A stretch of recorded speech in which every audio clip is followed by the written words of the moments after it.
Hello, everybody. Welcome back to the show. This is the Facts and Fallacies podcast. My name is Cameron English. That's Dr. Liza Dunn. Hello, how are you? I am terrific. It's been a great week. I've got a little bit of a frog in my throat, getting over a cold, which is always awesome. I love being sick. It just feels really good. You need Sudafed, the kind that they make methamphetamine out of. That will Yeah, help.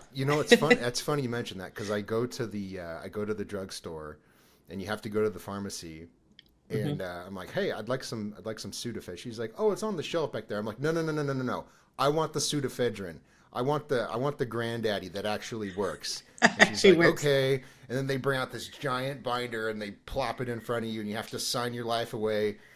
I'm like, and I always joke with them because they know it's stupid too. But I was like, isn't it kind of funny? It's like twice a year, right about the same times as when I come in to buy my Sudafed. It's like how convenient that that's when I like to make my meth is during flu season. Did Anyway, she smile, or was it like TSA yeah. where you said? No, pharmacists in my experience, which is only, I don't know, a handful, but they seem pretty level-headed and they know when stupid rules are stupid, Yes, and that's one of them. that is Anyway, totally one yeah. of them. Interestingly, that's a great chemistry lesson. If someone wants to go look up why pseudoephedrine is a precursor to methamphetamine, go for it. There you go. Interesting story. Yes, But that's not what we're here. phenylethylamine. That's yep. So Yeah. we can talk about that in some kind of. Actually, yeah, we could get someone who's written a lot about how stupid that is. Yes. Anyways, it's not what we're here to talk about. We're here to talk about a lecture that our good friend Dr. Andrea Love gave at the Center for Free Inquiry. They had a conference recently, and I believe that's where she delivered this speech. And it was very good. And there's this brief article that was written up on Genetic Literacy Project about it. It's called "Here's How the MAGA Liberal Wellness Warriors Science Disinformation Ecosystem Works." And we're just going to focus on this one today because I think there's enough material in here to keep us talking for a long time. Yeah. Um, but in essence, what she's saying here is that science denial is a bipartisan phenomenon. And people really don't like to talk about it in this way, which is why she deserves a lot of credit for this. Sure does. Back in, I think it was 2016, there were books like The Republican War on Science. And there was just this sort of assumption that it was only people on one side of the political aisle who were anti-science, right? Everybody was pro-science, and it was just convenient that all of the pro-science positions happened to agree with their ideological stance anyway.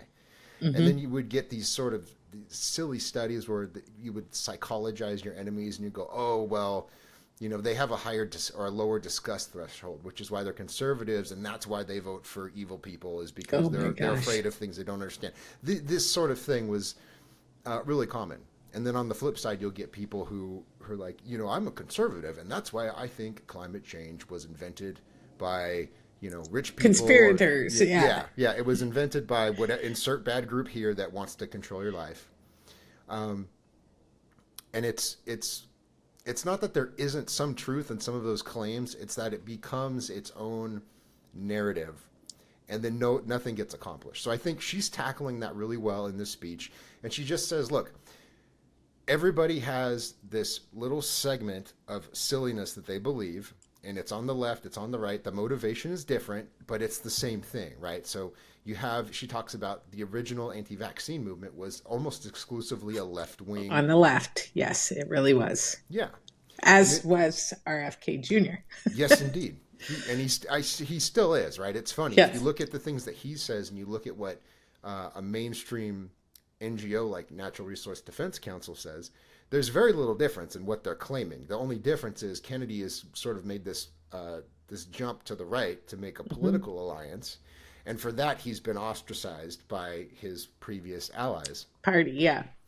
Um, but that's what I really liked about it. Is she says, look, you've got like the crunchy wellness type moms who are mostly left leaning. They're pretty well educated, she says. And then on the right, you'll have people who will rebuff all the claims of those people. They're pro agriculture, they're pro responsible pesticide use, they're pro genetically engineered crops. but they're very very scared of certain biologics, right? So if you use the same genetic engineering to produce a medicine, like a vaccine, Hmm. for example, all of a sudden, right, the barriers go up, and they're like, no, that's a gene therapy, and Bill Gates this, and right. Yep. So it's the same sort of mindset, but it's distributed across the political spectrum. So that's what. Let's start there, Liza. I really like that she pointed that out. Yeah, this is a bipartisan problem, and it's actually probably just a feature, not a bug, of human nature. There's always a little kind of bit of truth in a stereotype or in a belief or whatever, and what happens is that if you can't um, if you don't have access to the information that you can assess critically, um, often you get put into a camp, and then your temptation is to read, the lay material that confirms, it's confirmation bias, confirms your initial impression or your belief about a certain scientific advance. And it's very hard to undo that. Um, what makes it worse is if you have people who have a scientific background, then go on and say that they have expertise in things that they don't have. And you see this actually happen with a lot of researchers. A lot of PhD researchers um, have a little bit of an antagonistic relationship with MD physicians because they don't think that doctors are necessarily true scientists. But doctors do understand like physiology and anatomy and how your biochemistry works and things like that. And they get very good at making diagnoses. That's what we're good at, figuring out, taking a pattern of problems and complaints and matching it up with a physiologic response, and then coming up with a plan for treating whatever problem it is. So but doctors don't necessarily get a lot of information about nutrition in medical school. They don't get a lot of information about toxicology in medical school, but they are very good at making diagnoses and figuring out how to treat patients with those things. You have researchers and pharmacists who, once they've got a diagnosis, may understand how the pathophysiology works for that diagnosis, but they aren't necessarily the people who can make that diagnosis. Pharmacists know what drugs to give during after they get a diagnosis, but they don't understand. They don't know how to make a diagnosis. So everybody's got their own sort of niche in this machine, right? And they all try to one up each other and try to say, well, you don't know this, and I know this better than you. And that's what I think creates an atmosphere of confusion in lay people, because there are often arguments between experts in different fields that don't necessarily have the expertise to be commenting on other fields. So when you have um, a virologist or an immunologist, commenting on how to manage a cardiac arrest, maybe they don't have that information, right? And but they got this scientific background, which a lot of people a lot of people feel makes them have more credibility. Now, to sort of add on to that is and I'm it's sort of wandering around this, so I hope I'm making sense. To add on to that, when you've got sort of tribes that believe in left or right, and the left or right has a complete narrative, and you veer from that narrative in any capacity, then that even makes people less trustful of you. So, for example, if you are on the left now, the whole narrative about, well, vaccines are important. I agree that vaccines are important, and I don't veer from that. But the whole narrative about the sort of transgender issue in children, if you're not aligned with that, that puts you out in sort of no man's land. On the right, if you may feel exactly the opposite about the transgender thing, but you also are anti-vaccine sometimes. So there's no middle ground for, for people in science. So there are lots of arguments that sort of roll around and put people into tribes, and then you have uh, journals publishing junk on that support both sides. So it makes it very complicated for lay people to make a reasonable decision about whether or not a scientific claim is true. And so I think it's really important to try to figure out how to get to the middle. And one of the things that I've done to try to do that in science communication, first of all, there are not enough scientific communicators. And so people like Andrea are terrific because they actually try to bridge that gap. But one of the things I've done is I've tried to get growers and public health people and doctors in the same room to talk about how medicine became Monsanto, COVID-19, and pitfalls in scientific communication. So doctors for the first time ever during COVID finally figured out what it was like to be a grower because all of a sudden people were like, we don't trust this vaccine. We don't trust this science. It's not tested well enough, blah, blah, blah, blah, blah. And that's what growers have been dealing with for the past 20 years when it comes to GMOs and pesticides and things like that. And doctors have informed themselves largely through the lay press and have bought into a lot of the claims that the lay press has made over pesticides and GMOs and biotechnology for agriculture. Whereas doctors haven't had that pushback until very recently with this wonderful innovation that turns out to be the mRNA vaccine. And they're saying, well, the science is there. And the growers have been like, well, the science is there. So if they can cross paths in a place like that, maybe we can, with the professionals, right? Maybe we can find some common ground to start improving the dialogue around it. So you aren't forced into a right wing or left wing camp where you may have some expertise in a specific area, but you don't have you may not have the bandwidth, or you don't have the expertise to be commenting as an expert on ag, for example, if you're in medicine. We need to figure out how to do that a lot better, because what people are seeing is a lot of arguments between experts and a lot of really bad behavior in terms of ad hominem attacks, condescending tone, and all of that stuff. And that if people are at a loss for who to believe. And hopefully Andrea I think Andrea's making an impact in helping get through that. That was a long answer. No, it's good. It's great insight. One point she makes to that end, which I thought was really helpful, and I honestly didn't know this, is that if you're talking about the safety of a skincare product, for example, a dermatologist is not the person to answer that question. And that struck me because I would have said, they probably have something to say, but she says, no, it's actually a toxicologist like you, or a chemist, like a pharmaceutical chemist that develops those products. That's who you go to talk about that kind of stuff, because the dermatologist doesn't have the training to discuss the effects of parabens. Right. And that makes a lot of sense. But if you read, and she makes this point too, if you read a lot of the media coverage about whatever chemical, they do that a lot. They will go to an MD, just like a general practitioner, or if it's about parabens in foundation, or I don't know if there's parabens in foundation, but whatever. They go to a dermatologist. Yeah, some kind of cosmetic, and they go, according to Dr. So-and-so, a dermatologist with blah, blah, this is an endocrine disruptor.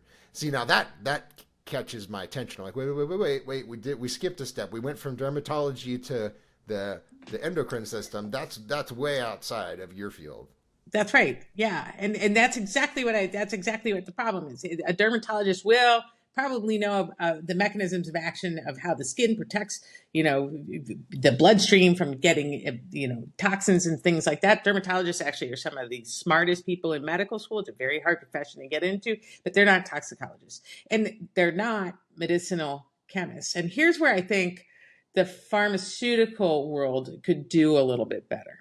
Pharmaceutical world is very busy doing its work and gets, pushback from doctors and things like that, saying that you're all in it for the money, you're not doing the right tests and things like that. And you hear that from academia all the time. I've heard people say that.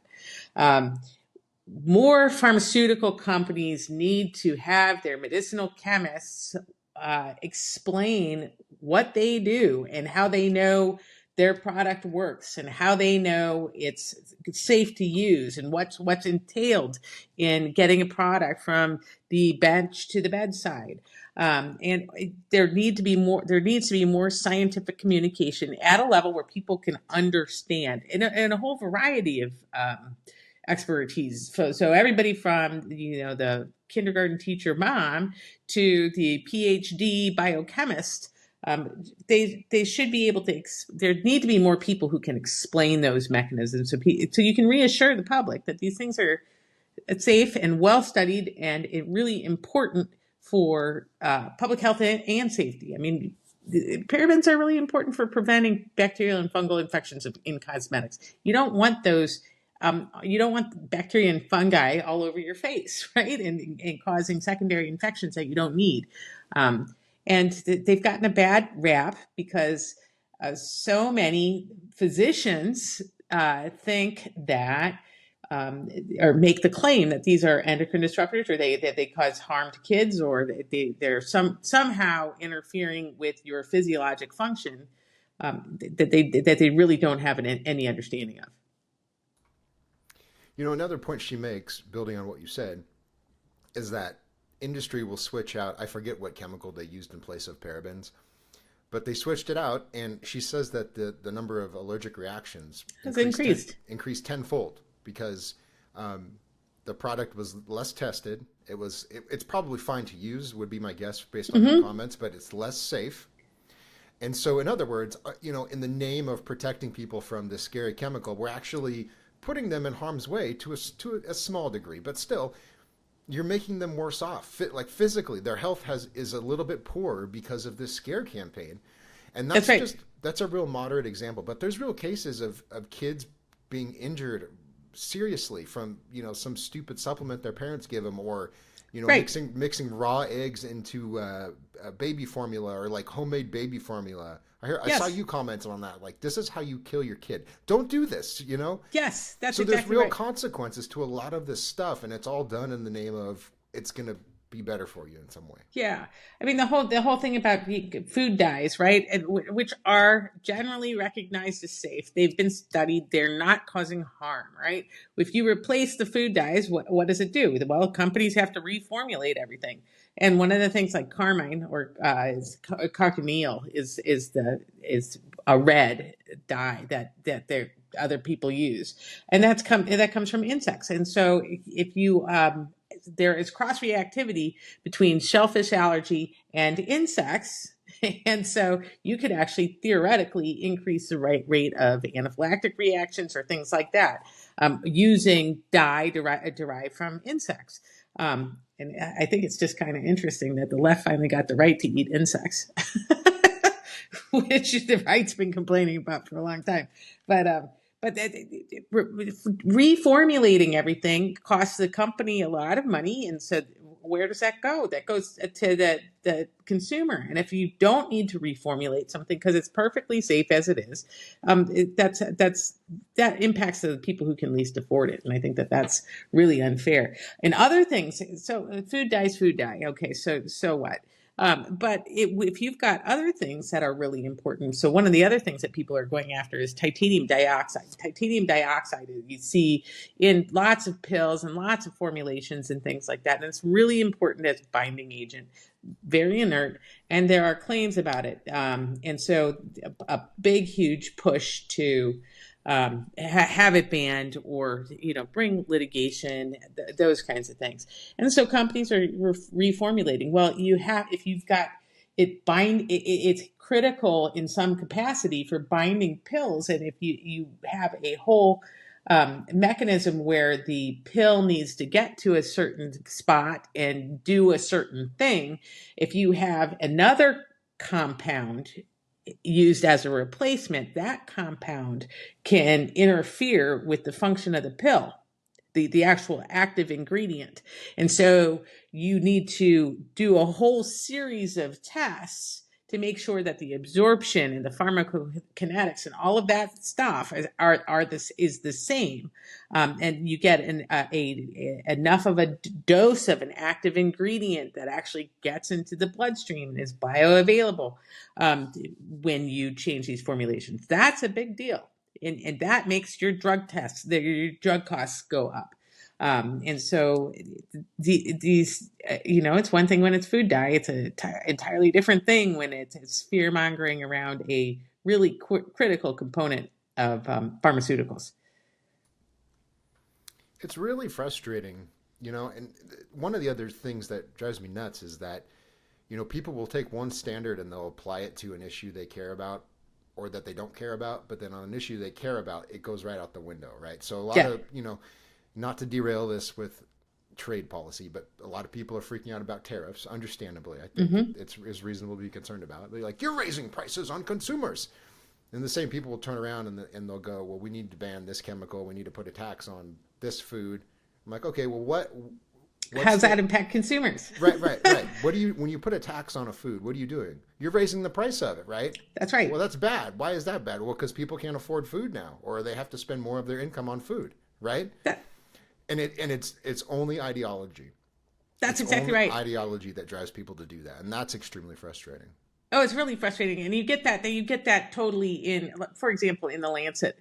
Once again, the Lancet. It rails about different policies and things like that, and it then goes and touts the great food transformation.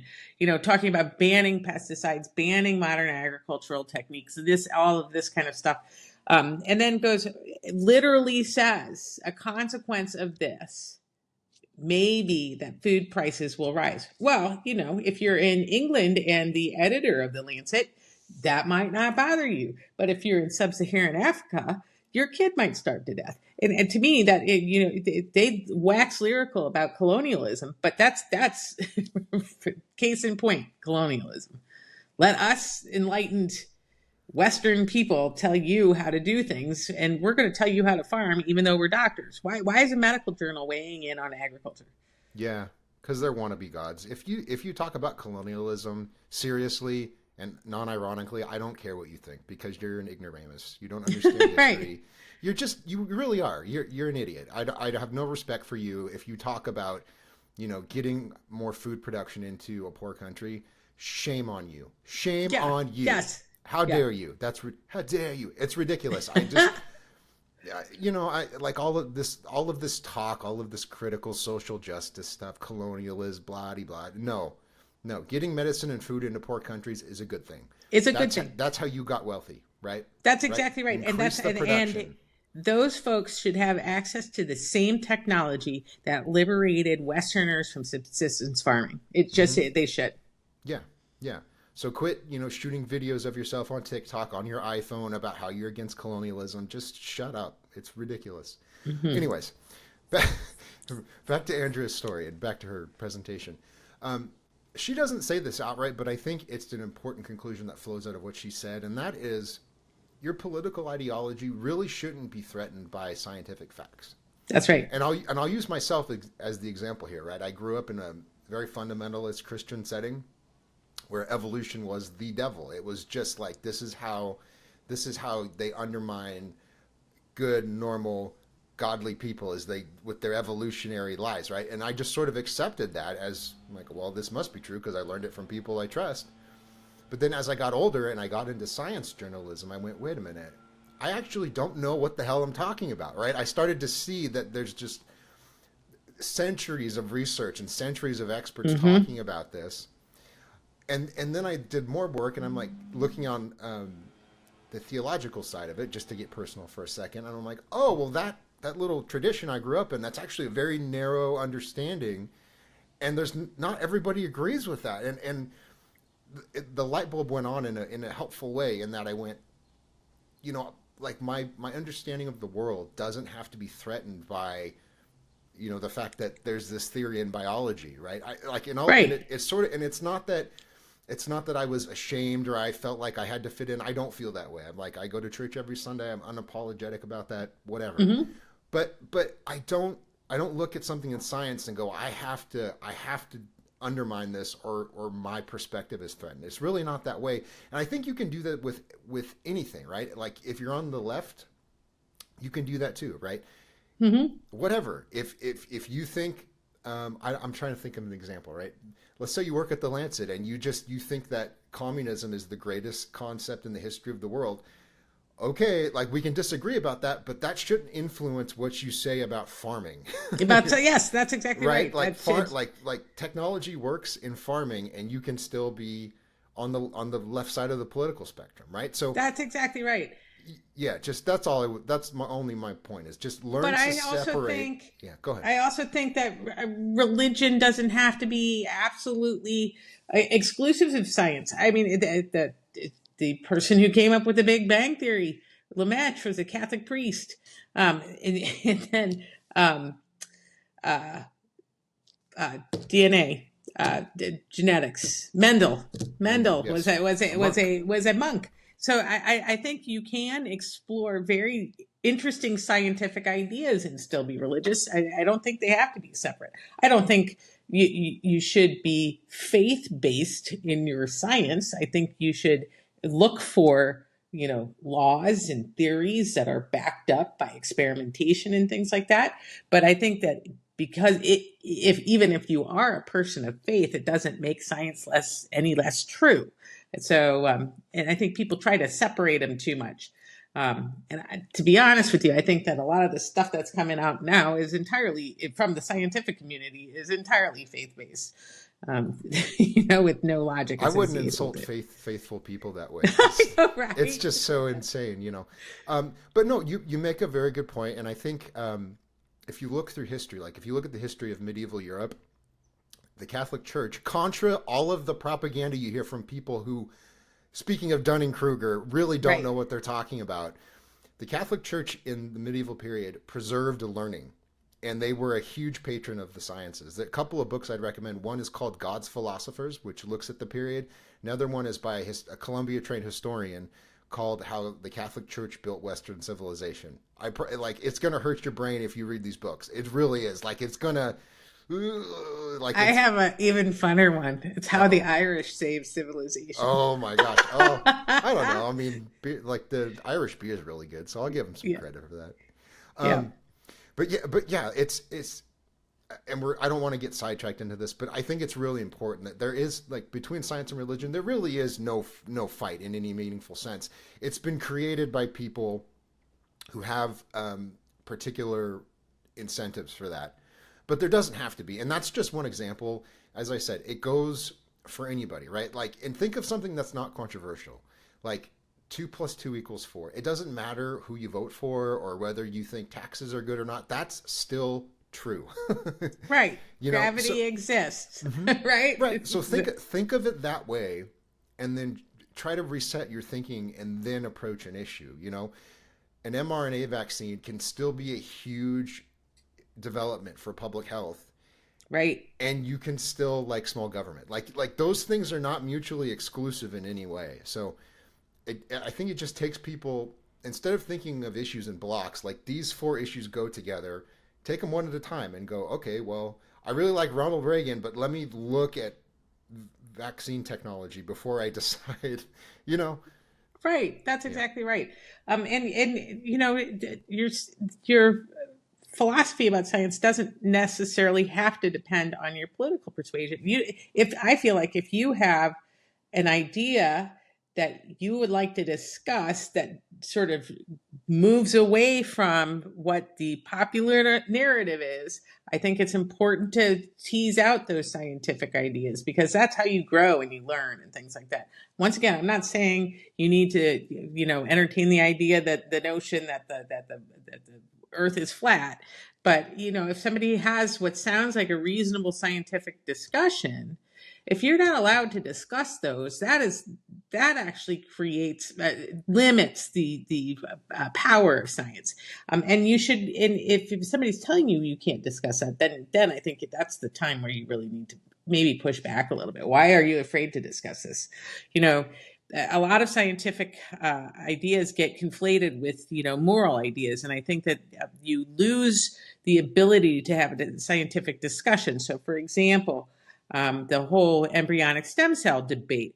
I got very interested in that because I was concerned that if you were putting rapidly dividing immature cells into people's brains and you don't know how to turn that off, you might be giving people malignancies, right? Because what does cancer look like? Cancer is, the more immature the cell is in cancer, the higher grade it is for a malignancy. So you've got rapidly dividing immature cells. And it's fascinating because when you are testing, doing blood tests for cancers, you're often looking for fetal antigens, fetal proteins. And when you see an increase in these fetal proteins, alpha fetoprotein, carcinoembryonic antigen, those things in the bloodstream, you start going, oh, is this malignancy coming back? Are you seeing? So you follow fetal things, and so putting rapidly dividing immature cells into people's brains is a scientific concern about this particular technology. It does not mean it gets conflated with abortion all the time. So you can't have the scientific discussion because people are like, oh, you're just Bible thumping, right wing, whatever. No, if there's a real discussion, there's a real discussion. And that bugs me so much that people in science will do that, because I've heard you make these points on many occasions, and as long as I've been conscious of the news, this has been, embryonic stem cells, it's come in like it's going to revolutionize medicine. It's right around the corner if these dumb conservatives would get out of the way, and it hasn't materialized yet. And I know someone's going to insist, well, we just need more funding. Yeah, everyone just needs more funding, right? But that's right. It's annoying that you can't have that conversation without it turning to, well, George Bush did, it's like, okay, Yeah. well, he's gone, right? He's been out of the picture for decades. So let's move on to something else. Yes. And have the conversation. But there's a lot of topics. We don't have to get into all of them today, but there are topics within science, particularly in the space of genetics, where you're just not allowed to broach certain things because it makes people feel yucky. And if you make the people with the degrees feel yucky, well, then they're going to yell at you. And that's a problem. That Yes. You're not going to solve problems that way. It's very, very frustrating. Yeah. As one, and again, she doesn't make this point. This is something I'm deriving from what she said. She points out it's truly across the political spectrum that people reject science. And the question I was thinking about was, why is that? Like, why these people don't agree on anything about the way they're going to live their lives, but they all agree on these issues. What's going on? And I think part of it is that, at least for the last decade and for longer, maybe a little bit longer, publicly people have really been told it's your lived experience. This is the primary source of your knowledge, as opposed to any other kind of experience, by the way, like an unlived experience, whatever. That's right. But like, people have been told, and it varies, right? The experience of certain groups matters in certain contexts. So you've communicated that message to people, and then they take it to a setting where you didn't intend it, right? So you tell them, well, my obesity is my identity, and I'm beautiful just the way I am. Well, then when it comes time for vaccines, they might go, well, I identify as unvaccinated. Like, no, you're not allowed. Like, don't you know about Paul Offit's books? It's like, you know what I mean? So not the Pandora's box thing has been overused, right? But you introduce an idea that you can't fully control. That's right. I think this is one of the consequences, right? Is that everyone has taken this assumption that I can just pick and choose because it's my, I've done my own research. Right. And yes, I think that there is a lot to be said about, reading up on things and learning about things, but you got to be careful of your sources. And I'm not saying being politically careful of your sources, whether you get something from Fox or CNN or whatever. Doctors are being co-opted into this wellness movement with a lot of woo, I don't even know what to do. Pseudoscience. I mean, the term functional medicine is literally quackery, and mainstream medical schools are engaging with this. And you know why I think this is? I think that the doctor patient relationship has been so frayed by the way medicine has gone, that patients aren't getting empathetic care from doctors. They sort of think of you're seeing this. You see this on Twitter all the time. Doctors are just shills. They're pushing pills. You don't, and if the doctor would do Reiki instead, that might make the patient feel a little, better. And so the doctor's so busy typing all the junk into the computer that has no real meaningful impact on patients, instead of looking at the patient, doing a physical exam and a good physical exam. And the art of medicine has been lost, that all of this other stuff has come to fill that vacuum. And people start believing in it because somebody's paying attention to the things. The psychological component of the doctor-patient relationship has really been lost. And I think that it's been terribly destructive for medicine. Yeah, these are broader sociological issues that she's not going to solve. That's not her point in this. But we have this weird setup where it's like we love democracy. Democracy is the greatest good. Our democracy this, our democracy that. But a bunch of people vote and they put the wrong person in office and that person appoints and we go, what are you all doing? This is insane. And it's like, what about our democracy, right? This is right. The golden road that leads to happiness or whatever. And so in other words, there's some structural problems, right? There's some inherent internal contradictions in the way things work, right? Democracy is great, but we also need to have this expert class that manages everything, and you just defer to them on all these different situations. So there's just some tension, and I wish that science, more people in science would grasp this, right? You can't tell the trans community, well, your lived experience. We're not going to even look into the biological roots of transness because that would be insensitive.